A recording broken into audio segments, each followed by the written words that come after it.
Welcome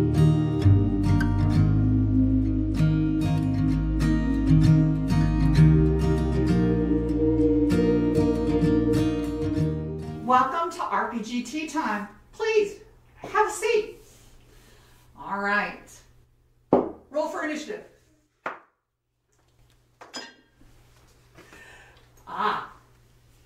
Lish. So, while we wait for our tea to brew, can you tell me what brought you to actually play RPG games? My husband, actually. He introduced me to them about 7 years ago, and little by little, he's gotten me into playing. So it was kind of nice. And so, what did you start playing? I mean, how did you decide to come about? It was actually one of his birthday games. He wanted me to make a character, and so I made a character for the first time, and I enjoyed playing around with all the different settings and everything like that, and changing the different styles of my character. And then one of our friends' groups decided to have a monthly game, and so I built my character a little bit better, and we started playing a monthly game and absolutely loved it. And my character is probably really badass, and I love her. And I'm really sad that this game is almost over, but it's probably one of my favorite monthly games. So excellent. Yeah. Sarah, what about you? I also started because of my husband. He loves D&D and role-playing with a lot of his friends. When I moved here from Jacksonville, it was kind of like everybody's doing D&D, and it was like you either join them or you don't go out. So, so I joined a campaign with a couple of other newbies. We had fun. That one didn't last very long. I think it was a one-shot. And then I think I've been part of like 2 or 3 other campaigns since then. Again, none of them really lasted long because I had a kid, and then I had to stop to take care of the kid and, you know, be a mom. But I'm loving the one that I'm with you as my dungeon master. That one's a lot of fun, and it's great for a newbie, as I still like to call myself, even though I've been part of a few of them. But yeah, I enjoy it. Great. I love that your introduction to D&D was join D&D or don't have a social life. The complete opposite of what I mean, that's most other people get. That's actually kind of similar how I got started in the D&D. Yeah. I, instead of being a newbie, I'm an old bee. Because I've been playing since for 30 years. Mm-hmm. And I got involved in college. For me, it was a replacement for theater. I was in theater and band and choral and performing arts in high school, but when I went off to college, I kind of had to make a choice. And so theater is what got cut. And so, but I had this friend that said, hey, there's this group, they're playing this game called D&D, Dungeons and Dragons, do you want to try? And I'm like, sure. And so I've been a role player ever since. I've played, you know, in various versions of D&D, and only recently have I actually stepped into the shoes of a dungeon master. So thank you guys for coming along with me on the dungeon master train. A lot of fun. A lot of fun. What about you? DMing sounds terrifying to me. Although I have been doing it for my kids, so that's less intimidating. So I started playing about 7 years ago. I realized today that the first time I played was when I told my mother-in-law that I was pregnant with my youngest. Because she offered me a glass of wine and I had to explain why I said no. A good reason. You know, it's about the only reason I've ever had for her turning down wine. But I actually grew up very conservative, and so the people that I grew up around saw D&D as very like, oh, that's evil. They're doing terrible things, which I'm sure everybody's heard at least once. And so I just never had an opportunity to play. I also was in theater growing up and loved it. I loved being able to, I was the shyest person in the world, but I'd go on the stage and I could put on a persona. If I could walk on stage as somebody else, I was fine. And then my husband and my brother-in-law were really into D&D, and more my brother-in-law than my husband. He plays for social activities. Right. That's what all of his friends do. But my brother-in-law had a one-off that was an all-girls game.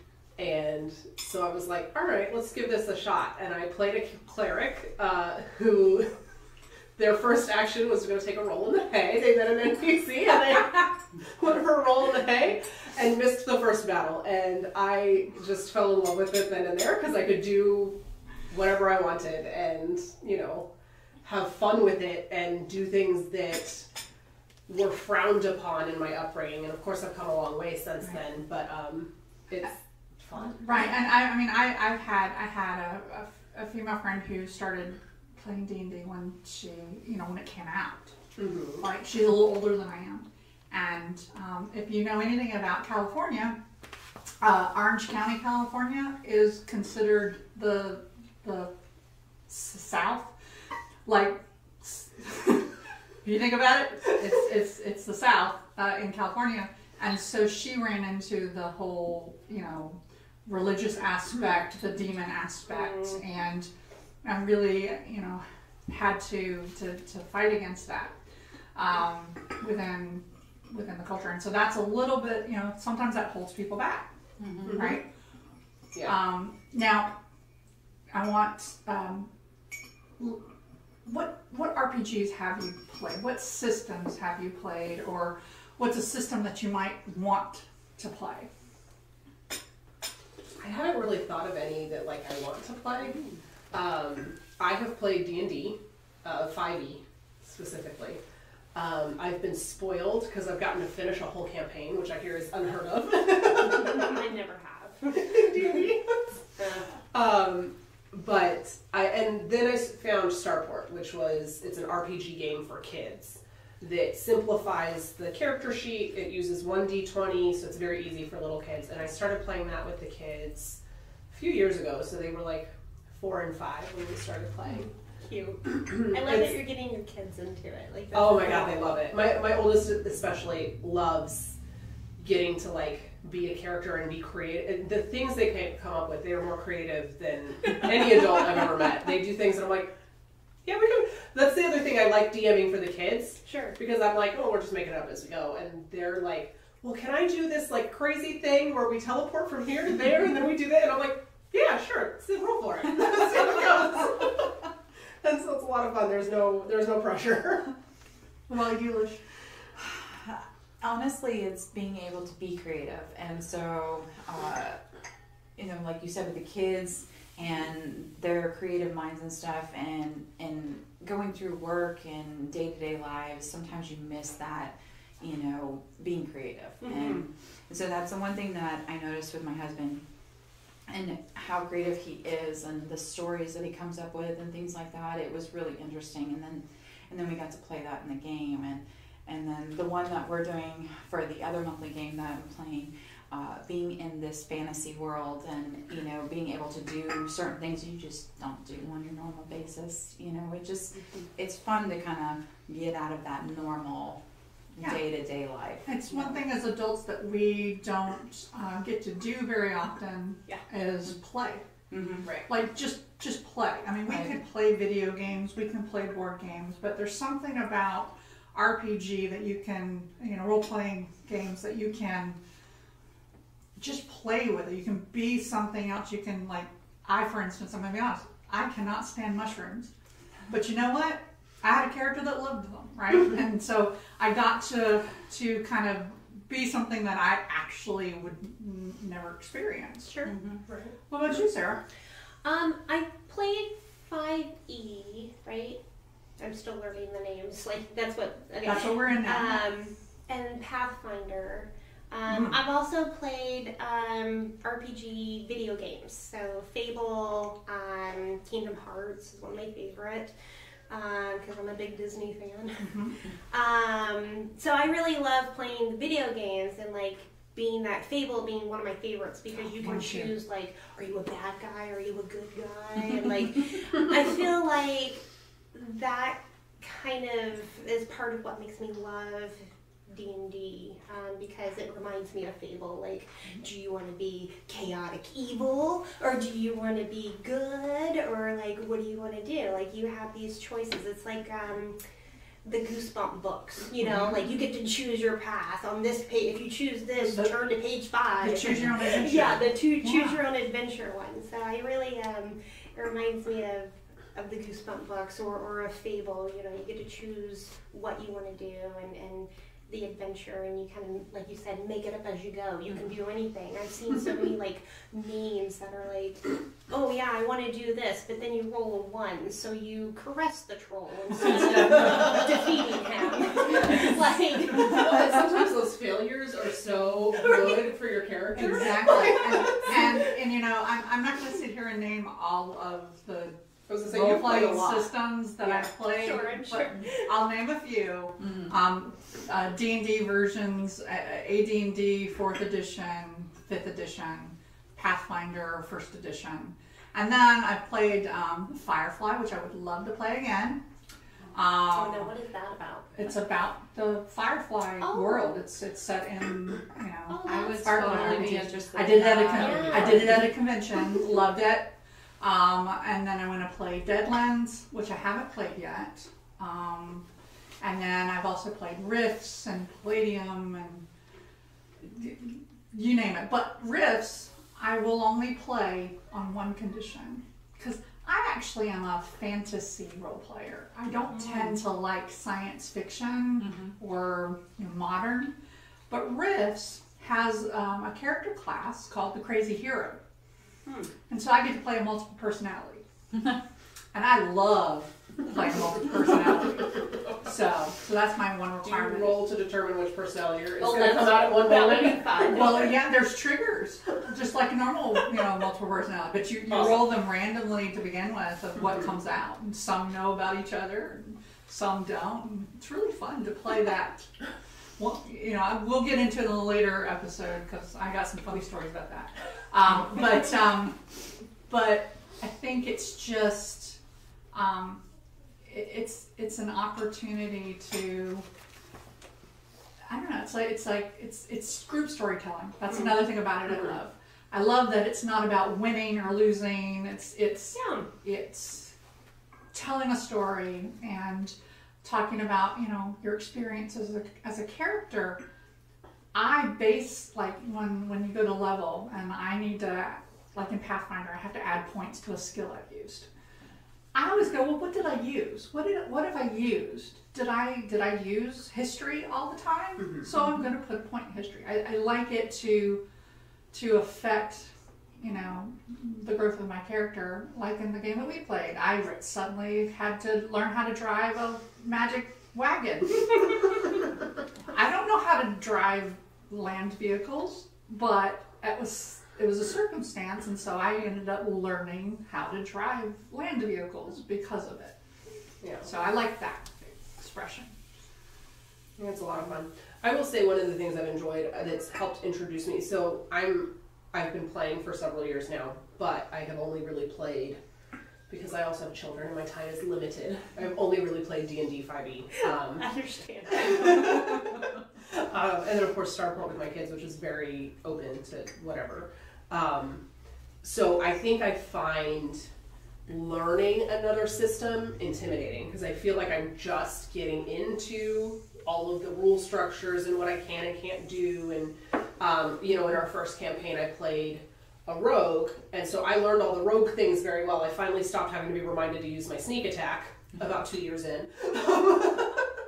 Whereas, with my now I wanted intentionally to play something very different. Now I'm playing wizard, and so now I'm having to learn spell casting and all the giant list of spells and all the things that come with them, and I'm like, oh my god, I know nothing. And so I feel like the idea of like learning another system or trying a new system right now feels super overwhelming to me. But in the future, like, I listened to a podcast that is a D&D, D&D-esque role-playing podcast, and they have tried multiple systems over the years, and so I've been introduced to different systems that way and different like worlds that way, and so there's things like that I'm like, oh, that could be fun. Yeah. That would be. They have one that they're playing now that's a bunch of bad guys. Like they're all bad guys, and I'm like, oh, that sounds interesting. I have zero interest in playing them at this point because I've got to learn the wizard first. Learning all those spells can be very difficult. I'm a definitely. druid right now, and like I think you're a rogue, but you have some spells, don't you? I do. I have a few spells, but like I have to write myself cheat sheets. It's like, what can I do on my first attack? She's a ranger. Ranger rogue. Yeah. Got it. Yeah. Well, yeah. So ranger for one game, and then a ranger rogue Oh, for okay. another game. Got it. Okay. So So I intentionally went with something drastically different because I didn't want to get back into my old character. Yeah, that's what happened because I'm in that game as well, and when she played the rogue, I played a bard, but like knowledge bard, really kind of buttoned up, uptight bard you've ever met. Not the most. She still flirted. She got married in the end. Come on, She had did. kids. It's great. But with this new game, it was I didn't want to play spellcaster because I was the spellcaster in the other game, so I went rogue, completely different character, and so I like that variation. Yeah. So I think learning the ins and outs of the system is really, really important and takes some time. Yeah. But it also For me. depends on what kind of player you are, because I'm going to be honest, I'm a role player. I go, hey DM, can I do this? I do a lot of that. And DM goes, okay, here are how you can do this. Great, because I've been playing a long time. That's not me. I don't know the rules. Yeah. I'm not going to try and learn it because I like having a few people at the table who know the rules inside and out, because then they're like, no, you should do it this way. And I'm like, and I know where to look it up. That's the best. Yeah, well, knowing where to find it. Yeah, that is helpful. that is very Very helpful. helpful. But it's also fun to be around a bunch of newbies, like the game that we're in. None of us know what we're doing, and so it's not as intimidating for me. But you have the one really experienced player. My Oh yes, Travis, of course. Travis is the Very true. He's there, and so he makes sure that we're moving along in the story, because I will say there are times where we get stuck and we don't know what to do. It's quite humorous. I'll never forget the time, speaking of like telling the DM, like, well, can I do this? The one time I called our DM, because I was like, I have nothing to do this. I'm not a magic user. I have nothing to solve this problem of this train falling out of the sky. And I was like, I have nothing but a bunch of featherfall tokens. And then I was like, hold on. He had done something that is not traditionally used. Yes, it was D&D. and he did it was the cardinal sin of a DM is to do something that's not in the rules and not expect your players to remember. So he introduced it to the world, and I was like, so I called him. I was on my lunch break at work, and we were meeting that night for the game, and I was like, okay, so I want to do this, but here's my rationale. You did this 3-4 months ago. Nice. When you dropped the luggage, so I think I can put featherfall tokens on the train and keep it from falling. Boy, did he regret it. Well, damn. I guess you can. That's awesome. So I do think it's fun to kind of play Yeah. with the rules. And again, like when I play Starport, that's something I like about it. The rules are very simplistic, and they're like anything from anywhere can ever be a part of Starport. It's up to you, whatever you want to do. Can I play So like, Star Wars? okay, yes. It sounds like tons of fun.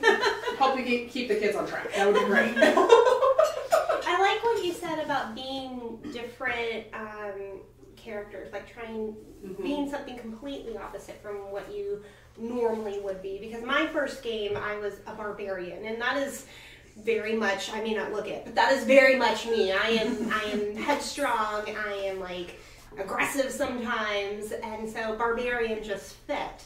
I'm starting to try different roles, like the druid, and my next game, whatever it may be, I want to try a bard. I think it would be fun. The bard always seems to have fun, and they talk a lot. So What's great is when you pick a character class and then you play it completely differently. Because I was told my rogue should have been a bard. And you know, my bard was a bard. She should have been a wizard. Yes. But you know, it works that way. But that's the other thing about other types of systems is there's lots you can do in D&D, absolutely. But to be able to play in Firefly, that's a completely different character world, right? You're not just going to take a wizard and put them in Firefly, right? It has to be within the world. And so like Firefly, like Rifts, which is modern, D20 modern, it's essentially like D&D, but in a modern setting. cool. So that's another thing about playing, and you don't have to learn the rules, Yeah. right? You kind of learn as you go. Yeah. I hear there's a Star Wars one as well. I'm sure there's versions of all sorts of things, but I would love to play the Star Wars one. If I could be Kylo Ren, that would be great. Thank you for watching this episode of RPG Tea Time. What's your answers to today's questions? Let us know in the comments. Please like and subscribe to our channel. And remember to hit the bell to be notified of new videos. Happy home brewing!